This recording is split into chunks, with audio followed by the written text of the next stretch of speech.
Bismillahirrahmanirrahim. Dear students, Assalamu alaikum. I am Sayyid Naseeb Zada, your chemistry teacher. Students, आज हम पढ़ेंगे what is yield of chemical reaction, theoretical yield, actual yield and percent yield. और percent yield को हम कैसे calculate करेंगे from the balance chemical equation. Simple topics है students, important topics है, नॉलेजफुल टॉपिक्स है। तो सबसे पहले हम पढ़ते हैं यील्ड ऑफ रिएक्शन। यील्ड का माना है पैदावार, प्रोडक्ट्स। जब भी कोई केमिकल रिएक्शन वाक़ होता है और उसके दौरान जितने भी प्रोडक्ट्स बनते हैं उनको हम कहते हैं yield of chemical reaction.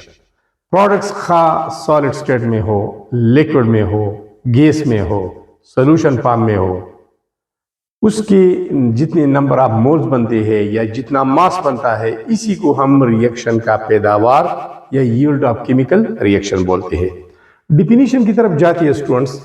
The amount of products obtained by the chemical reaction of reactants. Reactants के दरमियान केमिकल रिएक्शन से जितनी भी प्रोडक्ट्स का मकदार बनता है, नंबर ऑफ मोल्स बनते हैं, इसी को हम बोलते हैं यील्ड ऑफ केमिकल रिएक्शन। अब स्टूडेंट्स, ये यील्ड ऑफ केमिकल रिएक्शन तीन किस्म का होता है। एक को हम बोलते हैं थ्योरेटिकल यील्ड या कैलकुलेटेड यील्ड।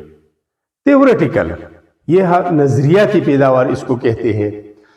किस तरह हम डिफाइन कर सकते हैं? The amount of products calculated from the balance chemical equation. Balance chemical equation की मदद से हम प्रोडक्ट्स की मकदार को जब कैलकुलेट करते हैं तो जितना भी मकदार नंबर ऑफ मोल्स या मास प्रोडक्ट का ऑब्टेन होता है उसी को हम एक थ्योरेटिकल यील्ड कहते हैं। ये थ्योरी है, ये एक्सपेरिमेंटल वर्क नहीं है। फॉर एग्जाम्पल, हमारे पास एक केमिकल रिएक्शन है और ये केमिकल रिएक्शन है, मैं लेता हूं यहां पर आयरन है। आयरन जब रिएक्शन करता है कॉपर सल्फेट के साथ तो इससे बनता है फेरस सल्फेट और कॉपर। तो यहां पर हमारा थ्योरेटिकल यील्ड क्या होगा? स्टूडेंट्स, यहां पर देखिए, एक तो ये है कि यहां पर बन रहे हैं 1 मोल ऑफ फेरस सल्फेट और 1 मोल ऑफ कॉपर। तो ये 1 मोल और ये 1 मोल, ये हमारा थ्योरेटिकल यील्ड है। अगर मास की बात हम करते हैं तो आयरन का एटॉमिक मास है या मोलर मास है 56 ग्राम्स पर मोल। कॉपर का एटॉमिक मास वो है 63.5 प्लस सल्फर का है 32 और ऑक्सीजन 16 मल्टीप्लाइड बाई 464, ये आता है 159.5 ग्राम्स। यहां पर बनता है आयरन, आयरन का है 56, तो ये हो गया 56 प्लस सल्फर है 32 प्लस ऑक्सीजन 16 मल्टीप्लाइड बाई 464, तो यहां पर आएगा 4 और 2 6 और 6 12, 1 हासिल 7 3 10 5 15, 152 ग्राम्स। तो हमारा थ्योरेटिकल यील्ड ये होगा कि जब भी 56 ग्राम्स आयरन रिएक्ट करता है 159.5 ग्राम्स ऑफ कॉपर सल्फेट के साथ, तो हमें हासिल होता है 152 ग्राम्स ऑफ फेरस सल्फेट। ये अमाउंट ऑफ प्रोडक्ट हमने कैलकुलेट किया from the given balance chemical equation, इसको कहते हैं थ्योरेटिकल यील्ड। और कॉपर कितना बनता है? इसका मोलर मास है 63.5 ग्राम्स। तो मजीद डिटेल में हम यूं कह सकते हैं कि जब 56 ग्राम्स आयरन रिएक्ट करता है, कंबाइन होता है 159.5 ग्राम्स ऑफ कॉपर के सल्फेट के साथ, तो हमें ऑब्टेन होता है 152 grams of ferrous sulphate and 63.5 grams of copper. So these two are the theoretical yields of this reaction. चूंकि हमने कहा कि the amount of products calculated from the balance chemical equation, ये अमाउंट ऑफ प्रोडक्ट जो 63.5 grams copper है और 152 grams of ferrous sulphate है, ये हमने कैलकुलेशन किया from the given balance chemical equation. So these are called the calculated yields और these are called the theoretical yields. अब एक और किस्म भी होता है यील्ड का स्टूडेंट्स, और उसको हम कहते हैं एक्चुअल यील्ड, एक्सपेरिमेंटल यील्ड और प्रैक्टिकल यील्ड. हकीकी पैदावार, तजुर्बाती पैदावार या अमली पैदावार. The amount of products obtained by the chemical reaction of reactants during experimental work, during practical work. जब हम लैब में जाते हैं 56 ग्राम आयरन लेते हैं, 159.5 ग्राम कॉपर सल्फेट लेते हैं, दोनों का रिएक्शन करते हैं, तो जितना भी फेरस सल्फेट बनेगा और कॉपर बनेगा, यही हमारा एक्सपेरिमेंटल यील्ड होगा, प्रैक्टिकल यील्ड होगा, एक्चुअल यील्ड होगा. तो इसका मतलब ये है कि the amount of products obtain really, हकीकत में, during practical work, during experimental work, this is called actual yield. तो यहां पर डिफिनीशन हमने किया है, the amount of products obtain during practical work is known as actual yield. ये हकीकी पैदावार होगा. स्टूडेंट्स, एक बात याद रखना, actual yield is always less than theoretical yield. Actual yield हमेशा थ्योरेटिकल यील्ड से कम होगा, हमेशा कम होगा, हमेशा कम होगा. रीजन, इसके ऊपर मैं अलग वीडियो बनाऊंगा. वाई, क्यों? मतलब मेरा ये है कि थ्योरेटिकल यील्ड तो हमारे पास यहां आता है 152 grams of ferrous sulphate and 63.5 grams of copper. लेकिन जब हम प्रैक्टिकल वर्क करते हैं तो कॉपर की मिकदार 63.5 ग्राम नहीं होगी, इससे कम होगी. इस तरह 152 grams of ferrous sulphate obtain नहीं होगा, इससे कम ऑब्टेन होगा. वजह क्या है? वजूहात बहुत सारे हैं, क्योंकि बाज़ औक़ात केमिकल रिएक्शन में रिएक्टेंट्स कंप्लीटली प्रोडक्ट्स में कन्वर्ट नहीं होती, बाज़ रिएक्शंस रिवर्सिबल होती है.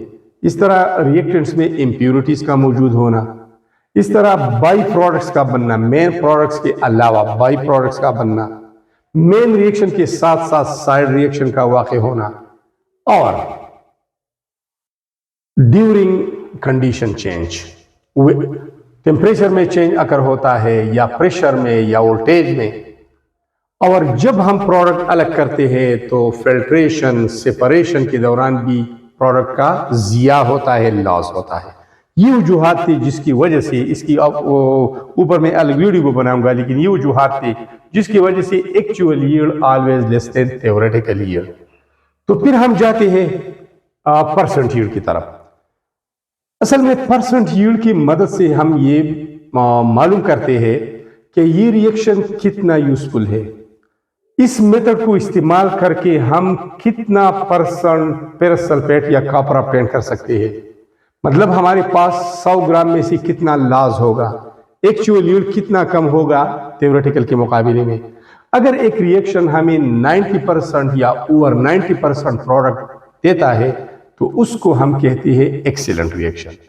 अगर इसका परसेंट यील्ड रिएक्शन का हमारे पास 90% से कम है तो इसमें नुकसान है, फिर वो मेथड हम प्रोडक्ट्स बनाने के लिए इस्तेमाल नहीं करते. तो स्टूडेंट्स, परसेंट यील्ड की तरफ आते हैं. Percent yield can be obtained by dividing the actual yield by theoretical yield multiplied by 100. Actual yield को थ्योरेटिकल यील्ड के ऊपर हम डिवाइड करते हैं और 100 से मल्टीप्लाई करते हैं. The formula use to find out the percent yield. Percent yield मालूम करने के लिए ये फार्मूला इस्तेमाल होता है. जितना भी हमारे पास एक्चुअल यील्ड आता है ड्यूरिंग प्रैक्टिकल वर्क, उसको हम डिवाइड करते हैं थ्योरेटिकल यील्ड के ऊपर, और चूंकि हम परसेंट मालूम करते हैं तो 100 से मल्टीप्लाई करते हैं. This formula is used. अब स्टूडेंट्स आते हैं एग्जाम्पल की तरफ. आपकी बुक का एक एग्जाम्पल है, इसमें सेल्फ असेसमेंट वाली एक्सरसाइज भी है. जरा गौर से देखिए, गौर से वीडियो को आखिर तक देखिए. हमारे पास ये है एक क्वेश्चन है, एक एग्जाम्पल है. when 1.274 grams of copper sulfate is reacted with excess of iron, the amount of copper obtained is 0.392 grams. What is the percentage of this reaction? अगर हम ज्यादा मिकदार में आयरन लेते हैं, मतलब ये एक्सेस रिएजेंट है, 1.274 ग्राम्स कॉपर सल्फेट लेते हैं, उससे कॉपर बनता है। कॉपर हम सेपरेट करते हैं, उसको वेव करते हैं, उसका मास मालूम करते हैं, तो इतना मास आता है। इतना कॉपर सल्फेट हमें इतना कॉपर देते हैं। ये हमारे पास एक्चुअल यील्ड है स्टूडेंट्स। ये प्रैक्टिकल वर्क के दौरान आ गया, तो this one is actual yield. अब इस रिएक्शन का परसेंट यील्ड हमने मालूम करना है, कितना जाया हो चुका है कॉपर, क्योंकि actual yield is always less than theoretical yield. Percentage मालूम करना है स्टूडेंट्स। सबसे पहले आपने इस बैलेंस इक्वेशन को लिखना है, फिर इसके बाद यह दिया गया वैल्यू है given mass of copper sulphate, उसको लिखना है। और ऑब्टेन मास एक्चुअल यील्ड 0.392 ग्राम है, उसको लिखना है। इससे हमारा कोई सरोकार नहीं है, इससे भी नहीं है। इन दोनों को मलहूजी नजर रखना है। अब एक्चुअल परसेंट यील्ड को हम कैसे कैलकुलेट करते हैं? तो स्टूडेंट सबसे पहले आते हैं मास ऑफ कॉपर सल्फेट की तरफ। ये 1.274 ग्राम दिया गया है। Molar mass of copper sulphate ये मालूम करते हैं कैसे? कॉपर का एटॉमिक मास है 63.5, सल्फर का एटॉमिक मास है 32, ऑक्सीजन का है 16, लेकिन 4 एटम है, 16 मल्टीप्लाइड बाई 4, तो यहां हमने लिखा है 159.5 ग्राम्स आता है, ग्राम्स पर मोल। इसका मोलर मास है। 1 मोल कॉपर सल्फेट बराबर है 159.5 ग्राम्स का, ये मोलर मास है, और इसको हम रिप्रेजेंट करते हैं ग्राम पर मोल से। अब स्टूडेंट्स हमेशा आपने, चूंकि बैलेंस इक्वेशन हमें मोल्स रेशो के बारे में बताता है, मोल रेशो रिलेशनशिप ये हमें इंडिकेट करता है, 1 मोल है और ये भी 1 मोल है, तो हमने मास को मोल्स में कन्वर्ट करना है। याद रखिए वैल्यूज लिखिए अपनी, गिवन वैल्यू वांटेड, ये तो गिवन थी, और वांटेड कैलकुलेट परसेंट यील्ड है।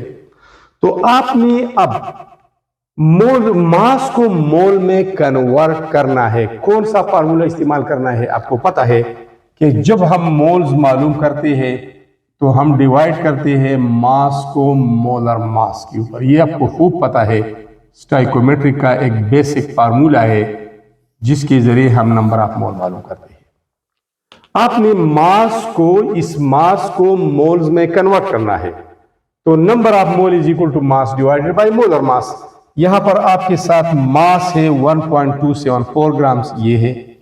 मोलर मास आपने कैलकुलेट किया 159.5 ग्राम्स पर मोल, ग्राम ग्राम के साथ कैंसिल होगा। 1.274 को डिवाइड करें 159.5 और पर मोल अपनी जगह। डिवीजन से आपके साथ आपके पास आएगा 7.982 इंटू 10 पावर -3। ये मोल ऊपर जाएगा, पावर माइनस है, ये प्लस हो जाएगा, तो इतने मोल्स कॉपर के है। मतलब ये है कि 1.274 grams of copper sulphate is equal to 7.928982 into 10 power -3 mole. अगर हम इतना ग्राम कॉपर सल्फेट लेते हैं, इसका मतलब ये है कि हमने इतना मोल कॉपर सल्फेट ले लिया। हो गया, ये कन्वर्ट हो गया। अब हमने यूज करना है बैलेंस इक्वेशन को, इसका मदद लेना है।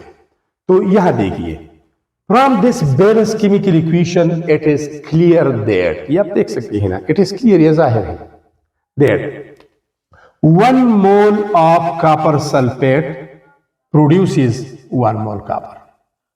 जब 1 मोल कॉपर सल्फेट यूज होता है, रिएक्ट करता है, तो हमें 1 मोल कॉपर ऑब्टेन होता है। सो 1 मोल कॉपर सल्फेट प्रोड्यूसेस 1 मोल कॉपर। 1:1 रेशियो है स्टूडेंट्स। जितना ये इस्तेमाल हो रहा है उतना ये प्रोड्यूस हो रहा है, 1:1 रेशियो है। तो ये कितना है? इतना, और इतनी मोल के बराबर है। तो ये भी इतने मोल्स बनेंगे, इसकी भी इतने मोल्स बनेंगे। तो 7.982 into 10⁻³ moles of copper sulfate will produce 7.982 into 10⁻³ moles of copper. क्योंकि 1:1 रेशियो है, ये 1 यूज होता है, ये 1 पैदा होता है, प्रोड्यूस होता है। जब ये 2 होंगी, ये भी 2, ये 3, ये 3, ये 10, ये 10, जब ये इतने मोल्स है तो कॉपर की भी इतने मोल्स बनेंगे। ठीक है। अब स्टूडेंट्स, ये तो हमारे पास कॉपर का मोल्स आ गया कि ये हमारे पास आ गया कैलकुलेटेड थ्योरेटिकल यील्ड, लेकिन क्या है मोल्स में है। हमने इसको कन्वर्ट करना है मास में कि कितना मास ऑफ कॉपर बनेगा। मोल्स तो कैलकुलेट हो गई, लेकिन मास को कन्वर्ट करना है। तो अब जब आपने मास मालूम करना है तो ये अपनी जगह छोड़िए, ये मोलर मास डिवीजन से यहां आके n से मल्टीप्लाई होगा। तो मास ऑफ कॉपर प्रोड्यूस्ड मोल्स ये है, मल्टीप्लाइड बाय मोलर मास ये है। तो मोल्स तो हमारे पास वहां आ गए हैं, ये वाली और ये वाली भी है यहां आसानी से। और मोलर मास ऑफ कॉपर का रिलेटिव एटॉमिक मास है 63.5 ग्राम्स पर मोल। तो इसको मल्टीप्लाई करें तो हमारे पास थ्योरेटिकल यील्ड आएगा 0.5072 ग्राम्स। सिर्फ हमने मोल्स को मास में कन्वर्ट कर दिया by using a formula moles multiplied by molar mass, we can get the mass of copper. हो गया।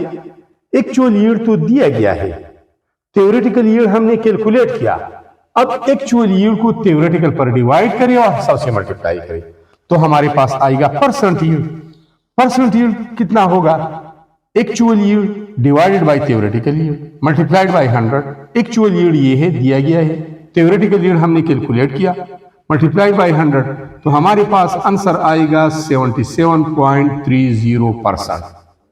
अब स्टूडेंट्स ये कम है, 90% से कम है। So this is not an excellent reaction for the preparation of copper, because इसमें लॉस बहुत हो रहा है। यहां देखिए ना, ये तकरीबन 2.70 ग्राम 100 ग्राम में से कम हो रहा है। ये 100 से माइनस कर दे, ये वाला 100 से माइनस कर दे तो ये आएगा। पर 100 ग्राम ऑफ कॉपर प्रोडक्शन में हमारे पास 22.70 ग्राम कॉपर कम पैदा होगा। तो मैंने पहले बता दिया कि जिस रिएक्शन का भी परसेंट यील्ड 90% से ज्यादा होता है वो एक्सीलेंट रिएक्शन होता है। This is not an excellent reaction, इसमें लॉस ज्यादा है, परसेंट लॉस ज्यादा है। So this method is not used for the preparation of copper. Thanks a lot for being with me and thanks a lot for watching this video.